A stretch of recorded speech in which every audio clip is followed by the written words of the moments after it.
Welcome to the Deep Dive.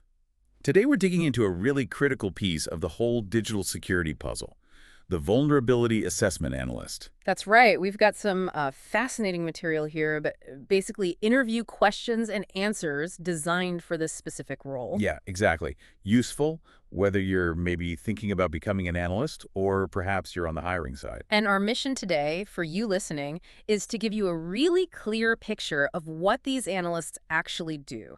You know, the skills they need, and frankly, why they're so vital for organizations trying to stay safe online. Let's get right into it then. What makes this role tick? Okay, first things first. Let's clear up some basic terms that popped up in the sources. Good idea. There's this key difference mentioned between vulnerability assessment and penetration testing. What's the sort of core distinction we need to grasp? Right, that's fundamental. Think of vulnerability assessment as systematically finding and listing potential weaknesses. Yeah. You're identifying and categorizing security flaws in a system or network. Okay, so like making a list of problems. Pretty much. Penetration testing, though, that's more active. It's aggressive. It involves actually trying to exploit those vulnerabilities you found Ah, to see if they can be used by an attacker and, what the real impact might be. Understanding that difference is, well, it's crucial for figuring out what to put security efforts. Are you just looking for potential holes, or are you actively testing your defenses? got it. So it's finding the unlocked doors versus actually trying to push them open and peek inside. Hmm, Both tell you something important, but yet different angles. exactly. So when an analyst is doing their job, the vulnerability assessment part, what kind of typical vulnerabilities are they looking for? The sources gave some specific examples. Yeah, and it's quite a range. We're talking about things like misconfigurations, subtle errors in settings maybe, that accidentally open up security holes. Easy to overlook a bit. Very easy. Then you've got flawed authentication, where the system maybe isn't checking properly who someone is. Outdated software, unpatched systems, those are huge targets. Because the flaws are known. Right, often publicly known, easy to exploit. Then there's broken access controls, people having more permissions than they need. And of course, a big one is web applications. Ah, yes. Things like SQL injection or cross-site scripting, ways attackers can steal data or even take control. Wow. Okay. It really sounds like a constant hunt for these weak spots. And the threat landscape, it's always changing, right? So how do these analysts stay informed? How do they keep up? That's a huge part of the job, actually. It's very proactive. The sources really emphasize continuous learning. Like that. They rely heavily on cybersecurity newsletters, reputable security blogs for deeper analysis, webinars, conferences. Those are important for learning from others, seeing new tools. Right, the community aspect. Definitely. And crucially, they use vulnerability databases. Think CVE Common Vulnerabilities and Exposures and NVD, the National Vulnerability Database. Okay. These are like massive public libraries detailing known security flaws, their severity, potential impact, really essential resources. So it's much more than just running some automated scans then. It involves actively, engaging with the community, staying on top of the latest intelligence. Absolutely. The tools are important, but the human element, the constant learning, is key. Speaking of tools, what kinds of tools are typically in their toolkit? What did the sources mention?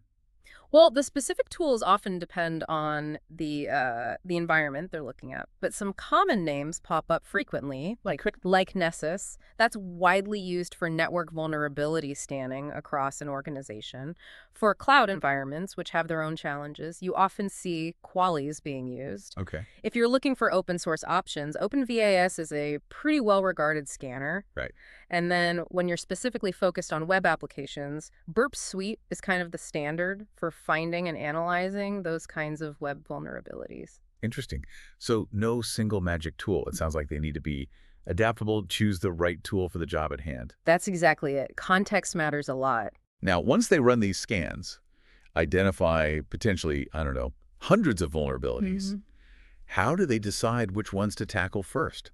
That must be pretty daunting. It absolutely can be. And that's where critical thinking and proper risk assessment really come into play. It's not just about counting vulnerabilities. It's about the impact. Exactly. The key factors, according to our sources, are severity, like how bad would it be if this got exploited? Then exploitability, how easy is it actually for someone to take advantage of this weakness? Okay, severity, exploitability. And finally, the potential impact on the organization. what kind of damage could result. Financial loss, reputation damage, operational disruption. Okay. So naturally, the ones that are critical, easy to exploit, and could cause major harm, those jump right to the top of the list for immediate attention. That makes perfect sense. Focus the energy where the risk is highest. Our sources even gave a specific sort of real-world example of finding a critical vulnerability. Can you walk us through that one? Yeah, absolutely. This example really shows the analyst's role goes beyond just finding things. Okay. So in this case, they found a critical SQL injection vulnerability in a client's web application. Very serious. Right. The key thing was the immediate action. The analyst reported it straight away, high severity, to the development team. Good communication needed there. Crucial. Then they worked together to quickly put in a temporary fix just to reduce the immediate risk while a proper solution was developed. A stopgap measure. Exactly. While that was happening, the developers worked on the permanent fix, addressing the actual code flaw. But importantly, the analyst's job wasn't done.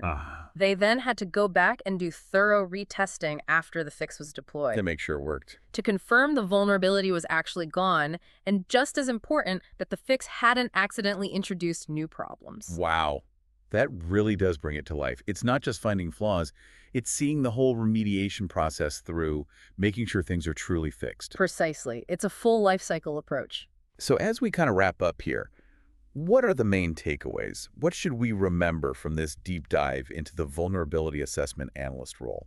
Well, I think if you connect all these pieces, you see these analysts are really on the front lines of proactive security. They play this vital role in protecting digital assets Yeah, so by deeply understanding potential weaknesses, by constantly keeping an eye on that evolving threat landscape, by using specialized tools effectively, and by rigorously prioritizing findings based on actual risk. and helping get them fixed, like in the example. And crucially, yes, by being actively involved in getting those critical issues resolved. And for you, listening, hopefully understanding what these analysts do, gives you some valuable insight into all the effort, often unseen, that goes into protecting organizations' digital stuff. Yeah, it's a reminder that security isn't just a switch you flip. It's this ongoing process: vigilance, remediation, testing. Always ongoing. Which leads to maybe a final thought to leave you with. Consider this constant cycle in cybersecurity, right? This arms race between attackers finding new ways in and defenders working tirelessly to find and fix the holes. What future changes, maybe new technologies, maybe completely unforeseen threats, might reshape what it even means to be a vulnerability assessment analyst? How will this already crucial role evolve in that ongoing digital arms race? That's definitely something to think about. The only constant is change, especially there.